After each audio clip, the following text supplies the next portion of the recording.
Hello everyone. This is the 43rd part of the story, Magical Journey in Harry Potter World. Chapter 117, Invitation, Interrogation, and Twins Talk. Quinn walked back to the hospital wing. He was stretching his limbs while thinking about his conversation with Dumbledore. It went well. I was pulled out at an appropriate time. I need to thank Grandfather for that. Quinn looked at his bandaged hands.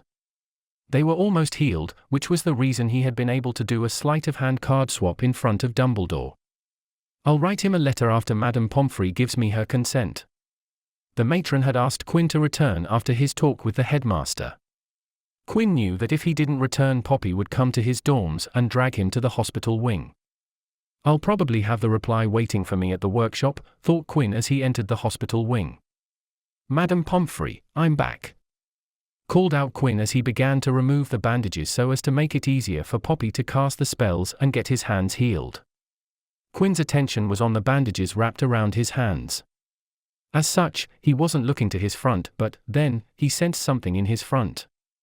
He stopped. He looked up and saw Lily Potter standing in front of him. Suddenly, she walked to Quinn and hugged him. Quinn's arm immediately went up in the air as Lily Potter embraced him. What's this? What's she doing? Thought Quinn while being hugged tighter. He could look over her shoulder and saw Ivy Potter standing at a distance. After spotting her, Quinn mouthed out some words. What's happening? Ivy didn't say anything and simply gestured to Quinn to allow Lily to do whatever she was doing. Thank you. Thank you for saving Harry. Thank you so much. Lily finally spoke as she continued to hug Quinn. Quinn gingerly patted the lady with one arm on the back to soothe her. It's all right, Professor Potter. I simply did what seemed right at that moment. Lily finally let go of Quinn. She thanked him for the last time before stepping away from him. But it seemed this wasn't over as James Potter stepped forward after his wife. He heavily patted Quinn on both his shoulders. You did well out there, son, praised James with an approving smile on his face. Damn good quick thinking. You saved the day. Thank you for the compliment. It means a lot when it comes from the mouth of an aura of your caliber, replied Quinn humbly. James, too, was done thanking him and stepped back. This time Quinn was sure it was over and was about to go find Poppy, but he was wrong once again. He couldn't move as Ivy Potter walked near and stood in front of him. The two students stared at each other as Quinn waited for Ivy to say something. "KY," said Ivy, not looking at Quinn. She seemed very interested in the floor between her and Quinn's feet. Pardon, I didn't catch that, said Quinn, not able to hear Ivy's words. Ivy bit her lower lip before looking up at Quinn and spoke again, this time loud enough for Quinn to hear. Thank you. Quinn was surprised for a moment. Not because of her words, but because of the expression the redhead had and the look in her eyes. Except for their first meeting, Ivy had always looked at Quinn with a guarded and cautious look. The way she looked at him worsened after Quinn slammed her into a wall as he threatened and blackmailed her. Right now, however, there was a true and honest thankfulness in her eyes. There wasn't any caution. There were no worries. It could be seen that her face truly reflected how she felt. You're welcome, replied Quinn. He had to recover from the surprise of seeing someone he was used to seeing explicitly angry with him in another way. Ivy wordlessly nodded and stepped away. She walked towards Harry's bed and disappeared behind the curtains that framed the beds. With his eyes following Ivy, Quinn didn't notice Lily step forward once again. Quinn, I would like to invite you for dinner at our house during the summer break, invited Lily. Quinn, who was watching Ivy, abruptly turned to Lily when her words landed on his ears. That won't be Dash. He politely tried to decline the invitation, but the mother of the twins cut him off before he could even finish his sentence. I insist, Quinn, pressed Lily. You saved my son today. Please give me the chance to thank you for it. Quinn opened his mouth to once again refuse, but Lily's expression stopped him. He nodded. I would be delighted, Professor Potter. A beautiful smile bloomed on Lily's face when Quinn accepted her offer. I'll send an invitation to your house for your parents, smiled Lily. That would be helpful, Professor, nodded Quinn in reply. He then looked up and spoke. Please excuse me, Professor. I need to meet Madame Pomfrey so that she can complete the healing. Saying that, Quinn raised his unbandaged hands. Oh my, yes. Sorry for making you wait. These must hurt, said Lily hurriedly. Quinn politely nodded and walked past both the Potter parents towards the matron's office, who saw Quinn and noticed that his hands weren't bandaged. Quinn! Didn't I tell you not to remove the bandages? Why did you remove them? Scolded the matron. This is why children are foolish. They don't know what's good for them. Quinn blinked his eyes and opened and closed his mouth a few times before saying, I didn't. Liar. I can see from your hands that the bandages weren't removed right now. But. Don't make excuses. Now sit down and let me heal them. Quinn, who had been stopped because of the Potter family, sat down as Poppy focused on healing his hands while she lectured him about the importance of following the proper recuperation practices. Scene break. Sirius Black and his direct senior, Captain Aura Garwin Robods, sat inside an interrogation room. In front of them sat Rivers Locke. The two Auras had the leader of the Novellus Axionites, but neither of them knew this crucial piece of information. With no one actually knowing Rivers' true identity, they had no idea that they were sitting in front of the Kingpin. Talk, Rivers, asked Garwin as he stared at the prisoner in front of him. You were caught trying to kidnap the boy who lived. Something that the court won't look lightly at. You're screwed, Locke, cackled Sirius at Garwin's side. A long stay awaits you in Azkaban. Rivers didn't say a single word. Not a peep could be heard from him ever since he came here. His face still wasn't fully healed. The Auras had healed him enough to not feel pain, but if Rivers moved his face and expression too much, he'd feel the burning sting of his injuries. To Rivers, the pain was a reminder that he had failed. As Black here says, you'll be in Azkaban for a long time, Rivers. You tried to kidnap Harry Potter and, to boot, directly from Hogwarts. That isn't something the heads will look lightly at, said Garwin and then leaned forward. But if you help us out, provide us with some information, and we will help you out. We'll ask the Chief Warlock to reduce your sentence based on your cooperation. Forget it, Captain, scoffed Sirius. This shrimp doesn't look like he knows something. We should just chuck him in Azkaban, and the world would be better for it. Garwin and Sirius had interrogated many Axionite members in the past few months. The aggressive raids had brought in many people through their doors. As such, they had tried to get information about them. Nonetheless, even if they had tried to get information about the internal structure of Novellus Axionite, the problem was that when they tried to build a clear view of the structure, there were blanks and misses one after another. After interrogating hundreds, they couldn't tell who was in the inner circle of the Novellus Axionites. There were some who led Muggle and Muggleborn hunts, so many people pointed at them when asked about the inner circle. But when the Auras interrogated those people, they found that the people who had multiple leads under their belts knew absolutely nothing. Those people simply received detailed instructions about the hunts, and were asked to complete them for people who had a higher position in the Novellus Axionites. Successful people would be granted titles and positions that would let them show superiority over others, but other than that, they had no control over the actual organization. It stunned the Auras that such a big operation was built solely via communication through letters. Letters from an unknown source. The Aura department hadn't been able to find who was sending the letters. They wanted to get their hands on the people who planned everything because those were the true inner circle and not the people with bogus titles. Unfortunately, despite their rigorous attempts, they failed to locate the person or people who sent these letters. When Garwin heard about the attempted kidnapping while enjoying an early dinner with his wife, he immediately had to come to the Aura office, because he thought something of this level would reveal something about the inner circle of the Novellus Axionites. Rivers, if you tell us about the people who write the mission plans, we won't not only try to reduce your sentence, but we will also make sure that you aren't in the area of Azkaban frequented by Dementors. But Rivers didn't even look at them. He kept staring at the table between the two parties. It looked like he wasn't going to cooperate. The thing was that even if Rivers wanted to cooperate, he couldn't. He was the person in the inner circle they were looking for. No other person drafted the mission plans. Rivers curated and created everything himself, so there was no one that Rivers could point at. And giving himself away was the last thing he would do. If they found that he was the person behind Novellus Actionites, the Auras wouldn't bat an eye before chucking him into the deepest hells of Azkaban. This was the biggest failure of River's life. In an attempt to become the sole controlling force hidden in the shadows, he had isolated himself from any friends or scapegoats. In his arrogance, Rivers had dug a hole to himself, and now there was no way to climb out of it. After seeing there wasn't any response from Rivers, Gawain and Rivers looked at each other and nodded to move on to the next stage. The bad aura and good aura tactic wasn't working, so they had to try something more aggressive to see it achieved something. Sirius slid a file to Gawain, who opened it and started reading it out loud. Rivers Lock.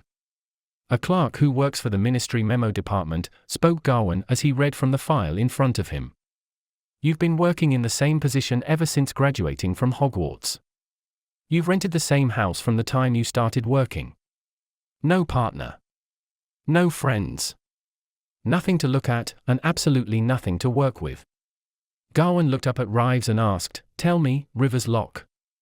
Why were you made the leader on the kidnapping of the boy who lived?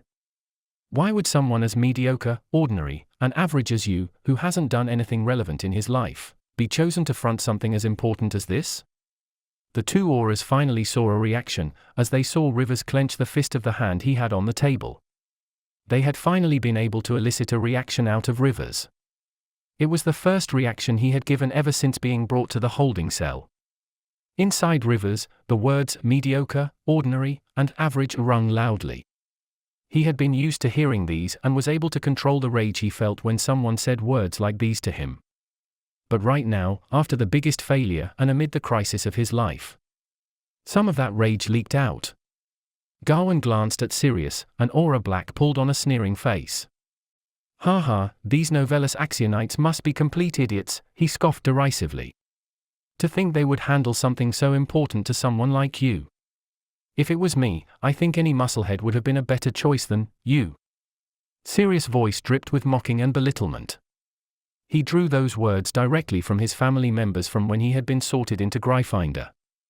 He even was channeling the same tone he had gotten used to hearing whenever he was at home. And for once in his life, these words brought him joy, as he saw Rivers look up at him with a look full of hatred.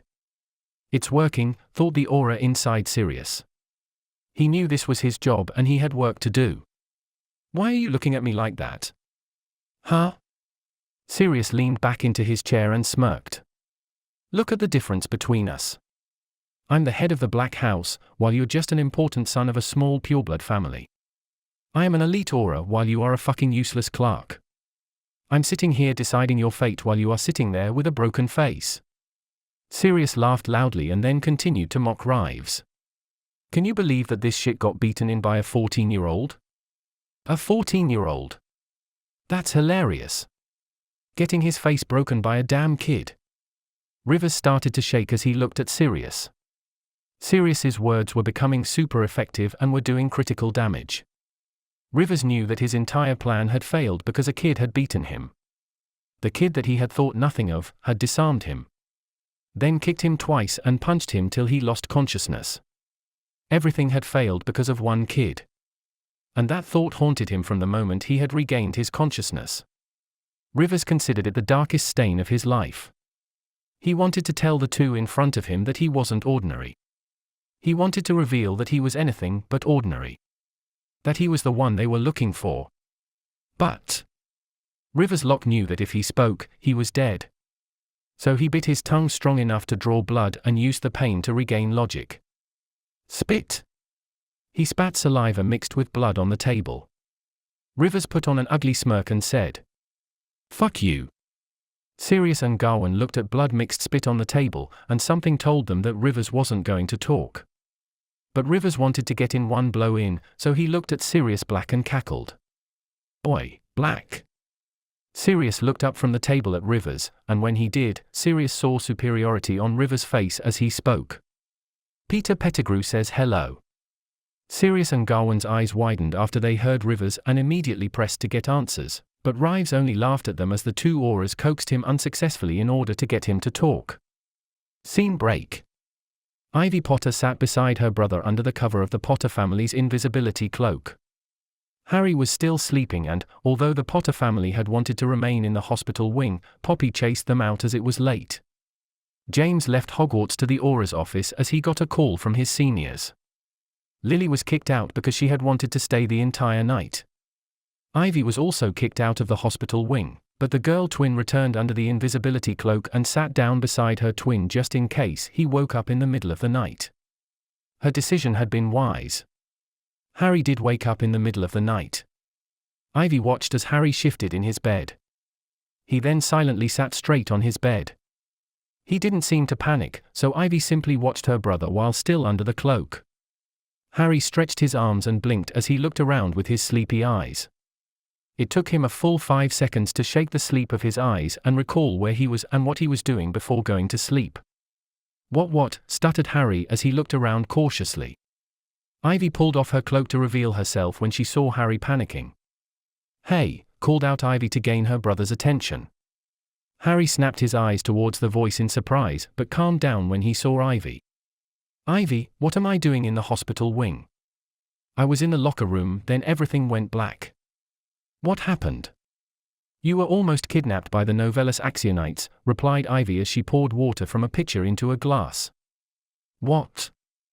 "Oh, thank you," spoke Harry as he took the glass, and after taking a short sip, he asked. "What do you mean?" "I was kidnapped." Ivy then proceeded to explain what had happened. She had listened to everything their father had told their mother while they talked in the hospital, so she had a good grasp of what happened in the Shrieking Shack. After Ivy finished talking, Harry collapsed back in his bed and stared up at the ceiling. Harry didn't know how to feel about this. He just went through a serious situation, but he couldn't relate to any of it because he hadn't been conscious. "So in short, Quinn West stumbled upon my kidnapping and then saved me by beating the man into a pulp," summarized Harry. "Yes, something like that," nodded Ivy. "How do you feel about that?" asked Harry, still lying on his bed and looking at his twin. "How do I feel?" "I feel relieved." "What kind of question is that?" asked Ivy, looking at Harry's head, wondering if he was dropped too hard. "What I mean is, how do you feel about Quinn West saving me?" Ivy stared at Harry in confusion as she asked, "What do you mean?" "I know that you don't like him, so I was wondering your thoughts about it," clarified Harry and observed his twin. "Why would you think that?" "I don't hate him or anything," asked and replied Ivy suspiciously. "Oh, come on. You become all jittery when we find Quinn West in the hallways." "Don't try to deny it," pressed Harry.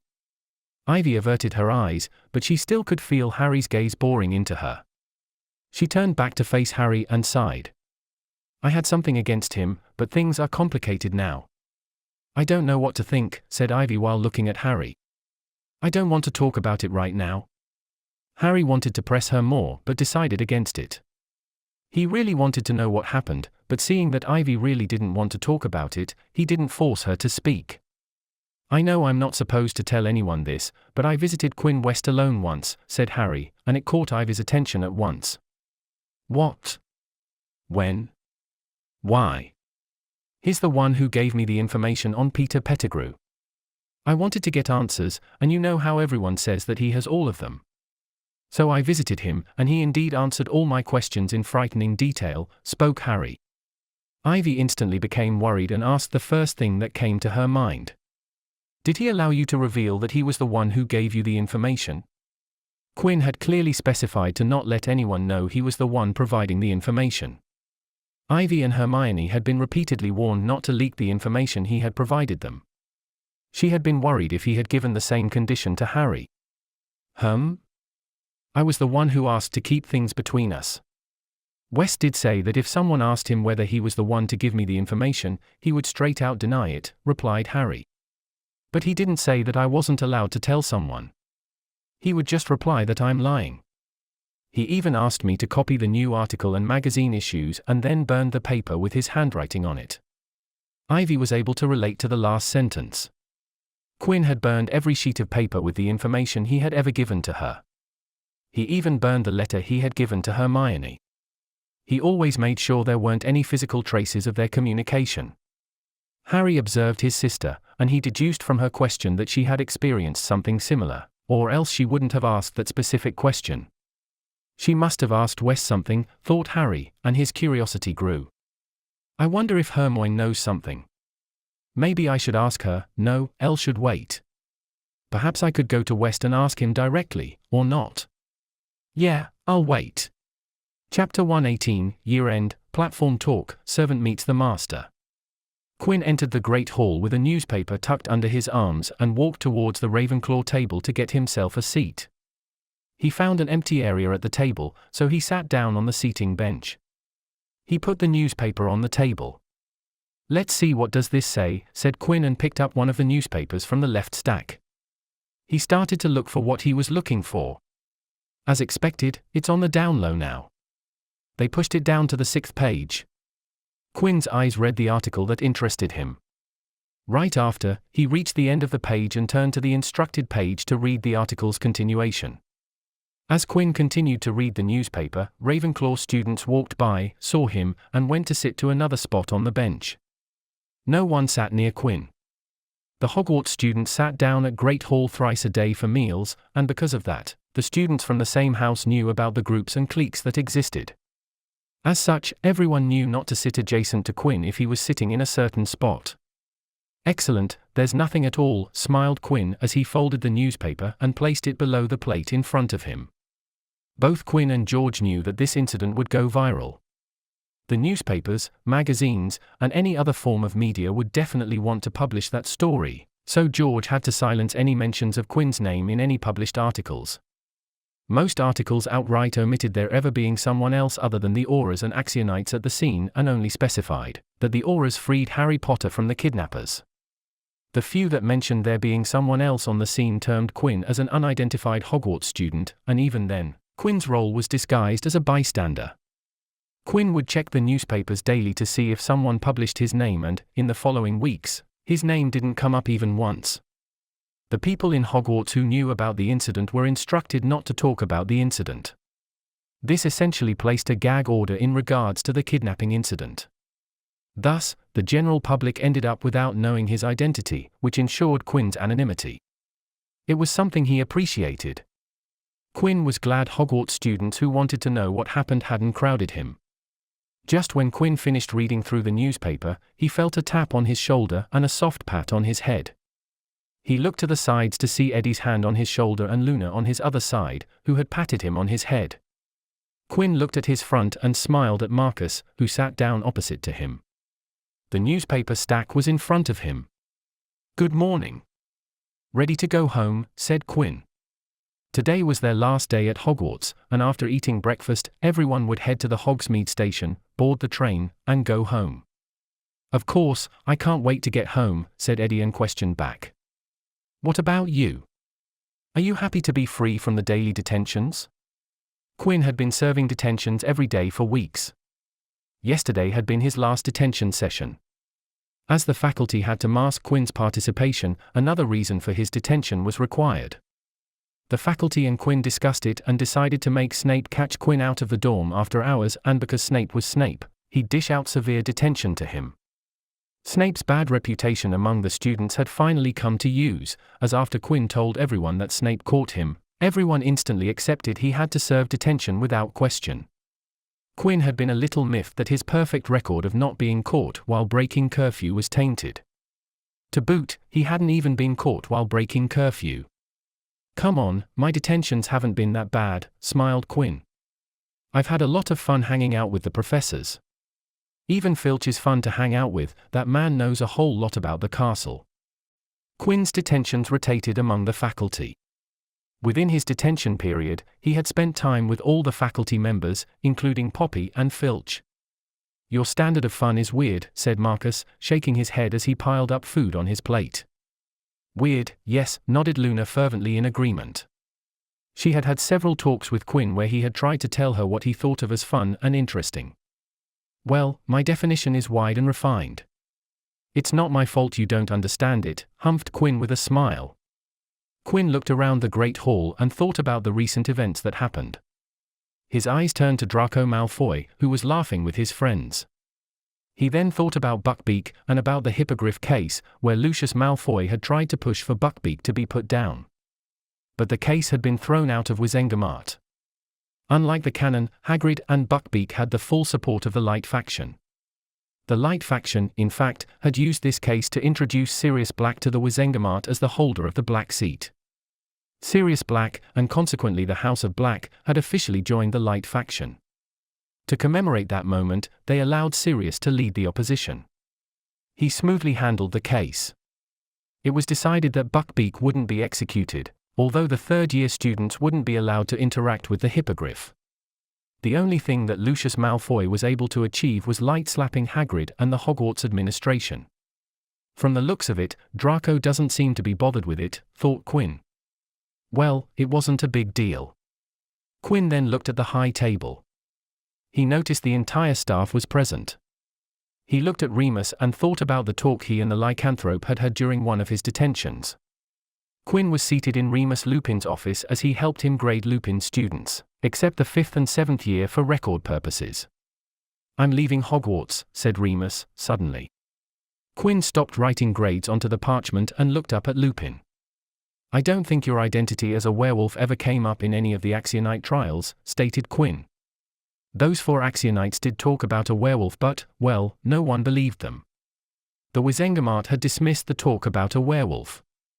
It was thought the 4 Axionites were trying to waste time, and the Aura prosecution did a fine job of keeping things on track. James and Sirius omitted me being in the shack in their reports," spoke Remus, looking down. "They had to lie while being on duty because of me. I can't stay here. It might bite them in the future." Quinn looked at Remus to see if he was making a pun with the bite. But he didn't seem to, so Quinn continued the conversation.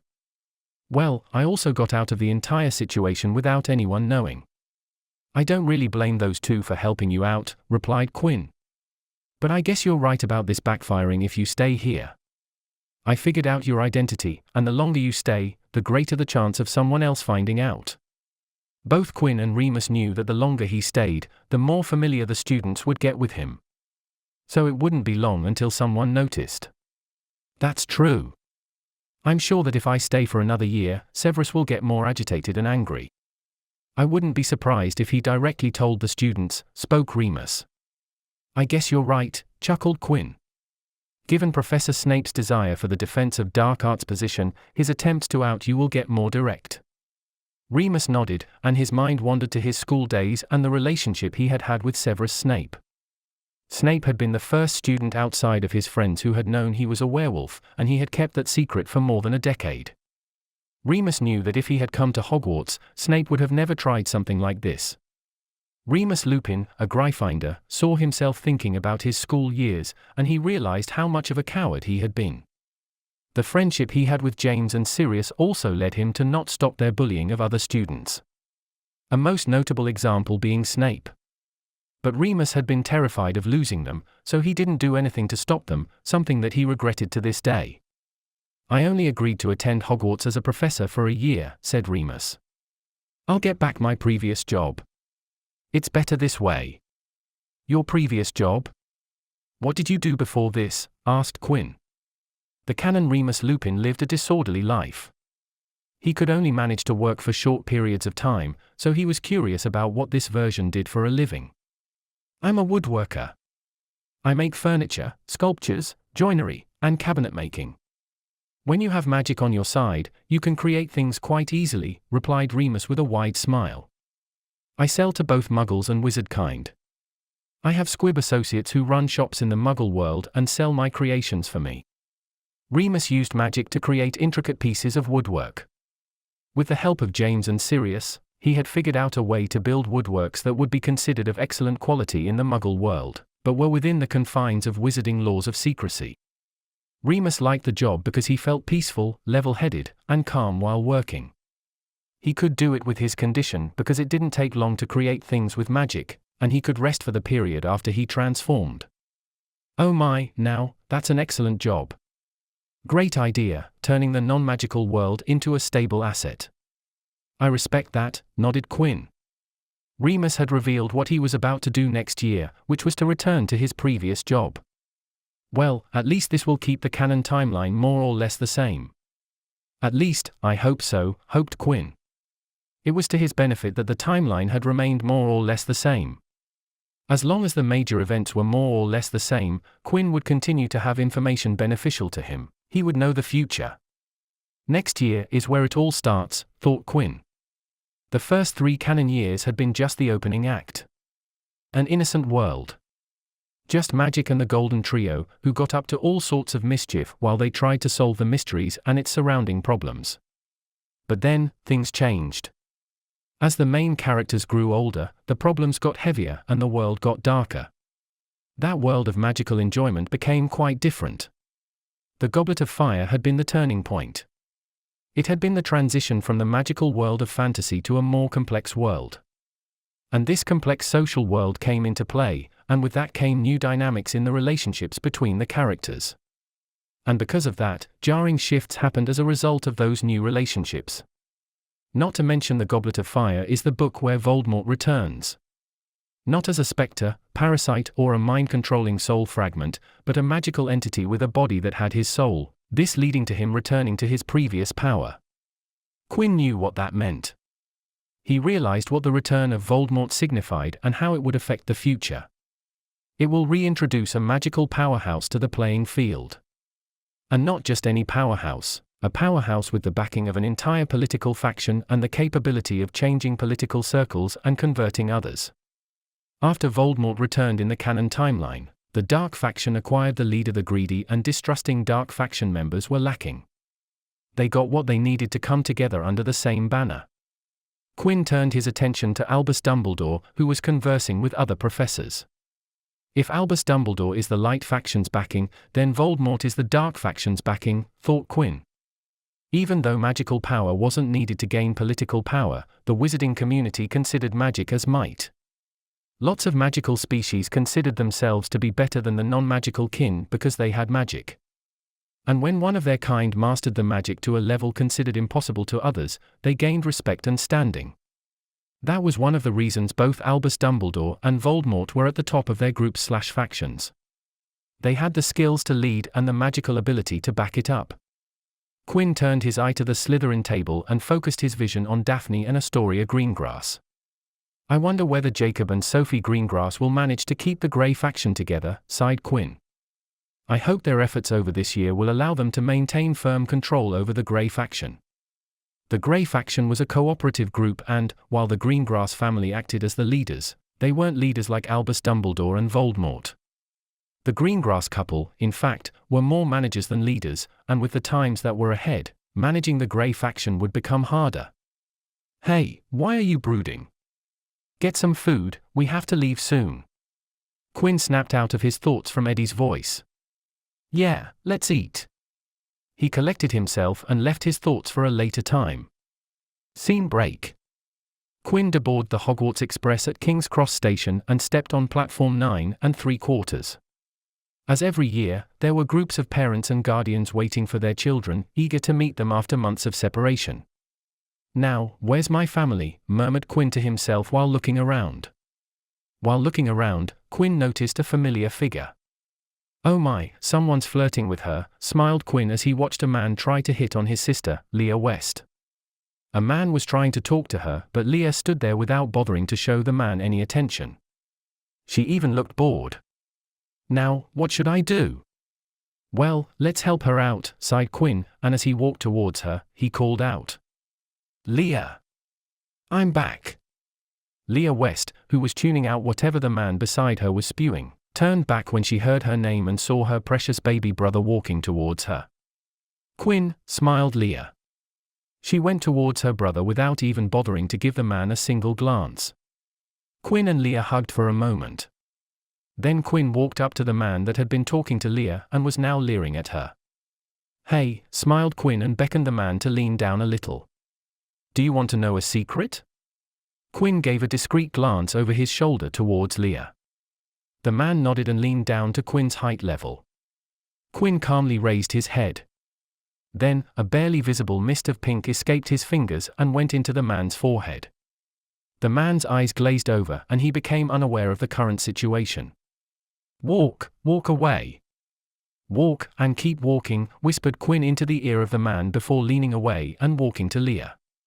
As Quinn walked towards Leah, the man stood up straight and started to walk away, just as Quinn had told him. "What did you do?" asked Leah as she watched the man walk away on the platform. "A little confundus charm, nothing major," smiled Quinn. "And what did you ask him to do?" asked Leah, knowing what the confundus charm did. "I simply asked him to walk." Walking is easy enough to accomplish." "No wonder he obeyed so easily," nodded Leah. "I could have asked him to strip, given his mood. It would have taken just a little more magic, but I could have made him do all sorts of things," said Quinn. He then asked, "And why were you standing there without bothering to talk to him?" "I had him as a white noise machine. Also, it kept others away," shrugged Leah. "You could have used magic as I did. See how easy it was." "He walked away without saying a word," replied Quinn. "He especially knew how easy it was to influence people's minds temporarily. That man will probably wonder what he did after he snaps out, but then, after just a bit, he will continue on with his life. As simple as that." Leah ruffled Quinn's hair but then lightly gripped his head and rocked his head. "You got in trouble once again," said Leah in a somewhat strict voice. This time, it was a kidnapping. Quinn raised his hand and a finger. "First of all, I wasn't the one being kidnapped. Second, I wasn't planning to be a part of that thing. You just stumbled into it," finished Leah. "Still, it was dangerous to confront that Axionite and beat him up. You could have gotten seriously injured."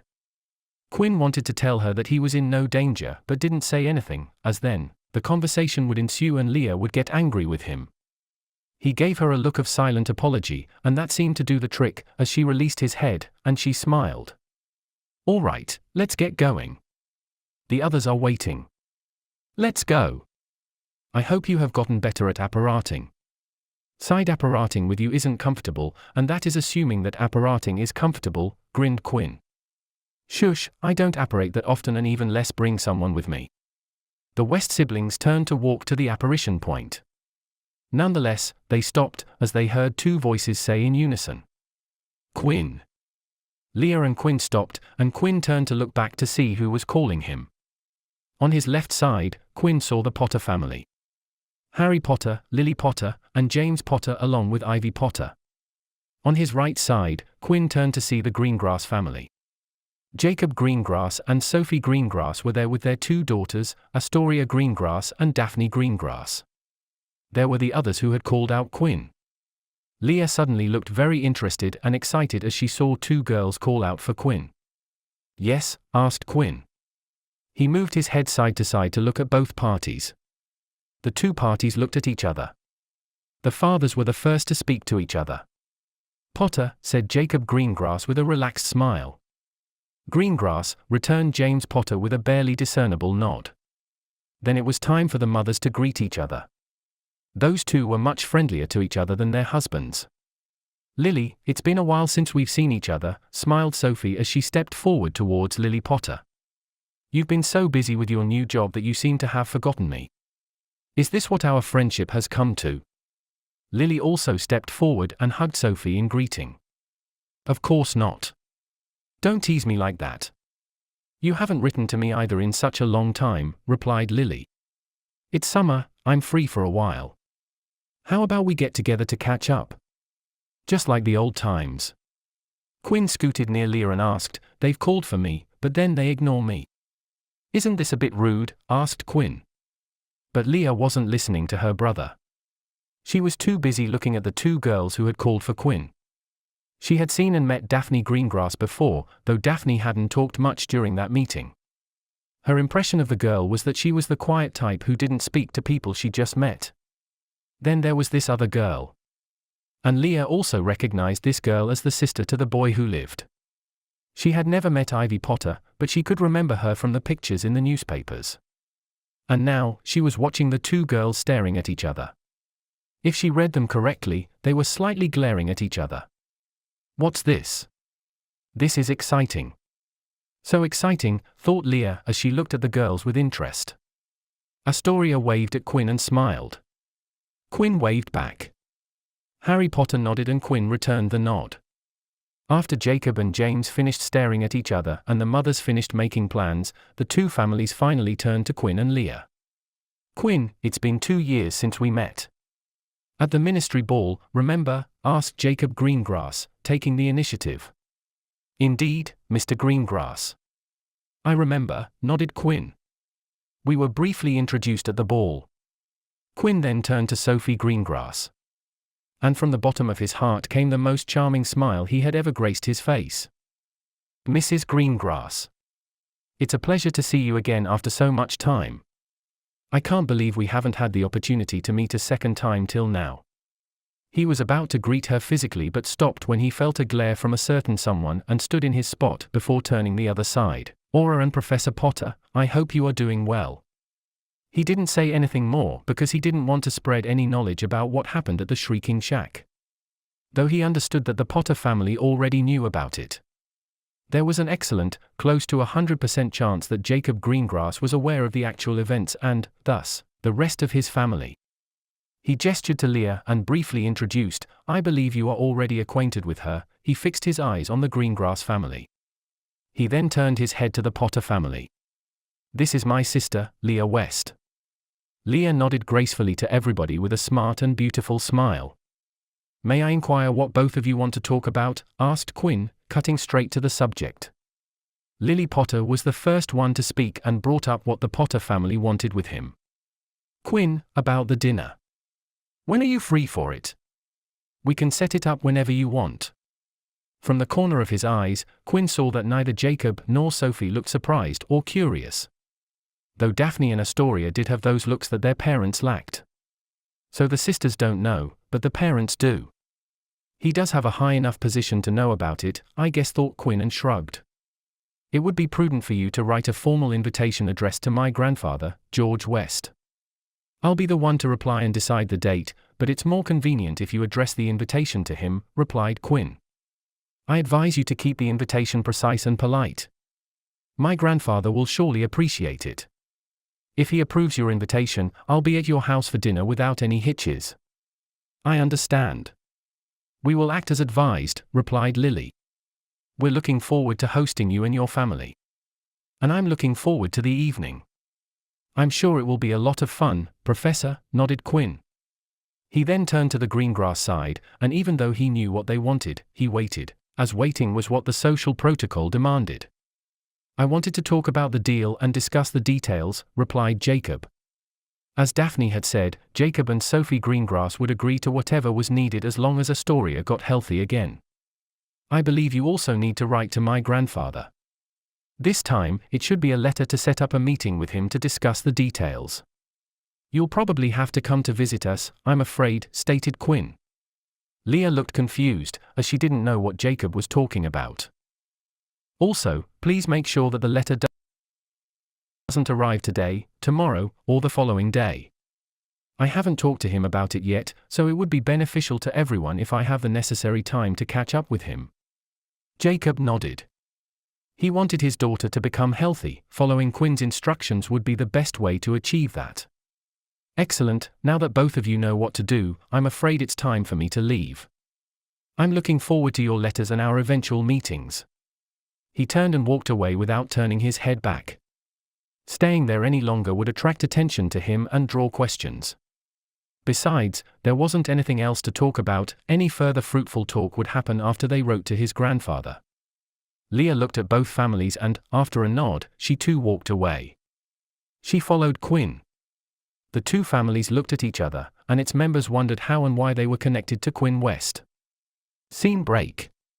Peter Pettigrew sat in an inn in Albania while enjoying a warm meal after weeks of traveling. He was currently under no guise. The people here, unlike Britain, didn't know his face. They didn't see his wanted posters daily. Not that it matters, thought Peter as he read a local newspaper. I look nothing like in those posters.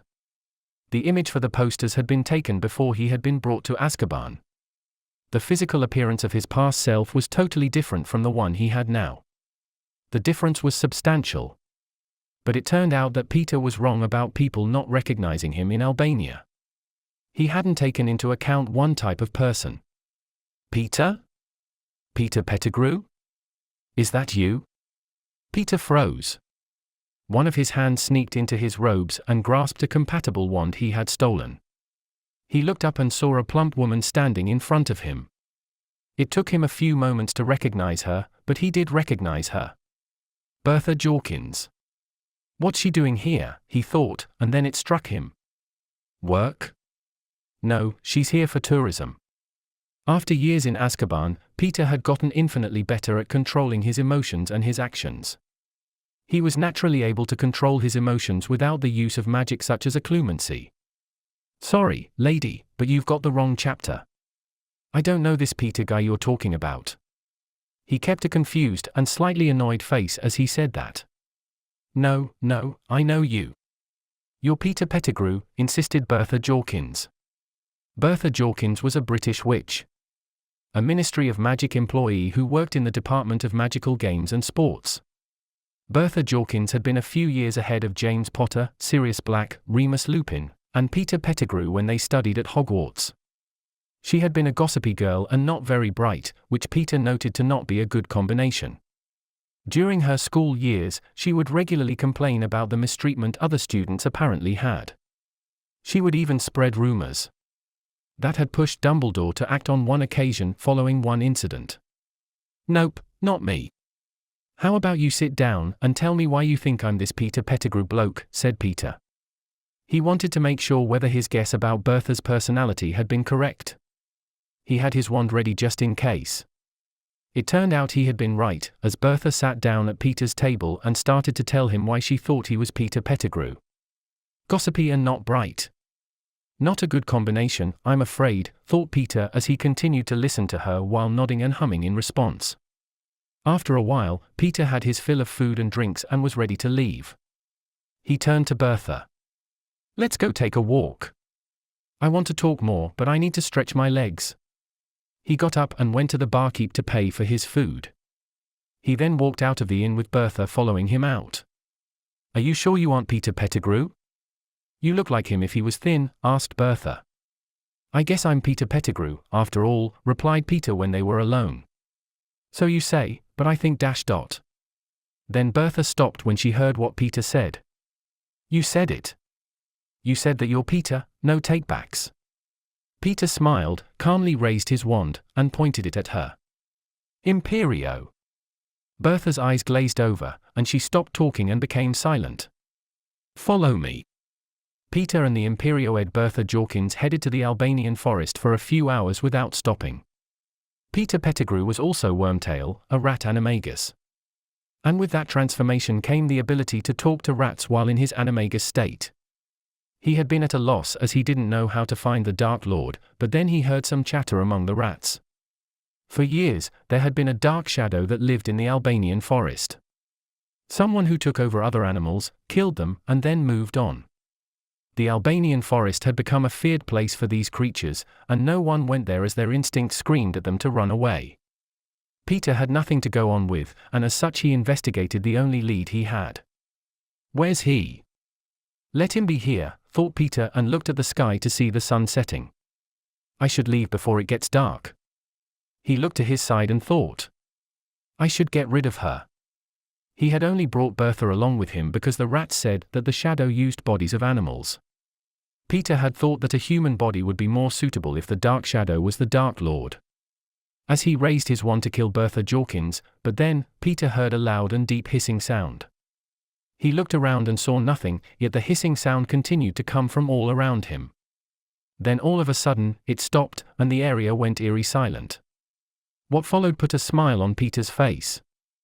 Wormtail, came a voice like a whisper, yet it was everywhere. Peter stood up straight and smiled. I'm here, my lord. At your service. This marks the end of part 43 of the story, Magical Journey in Harry Potter World. Thank you for listening. Please like the video and hit the subscribe button to listen more. Hit the bell icon to get notified of all the new content uploaded to the channel ASAP.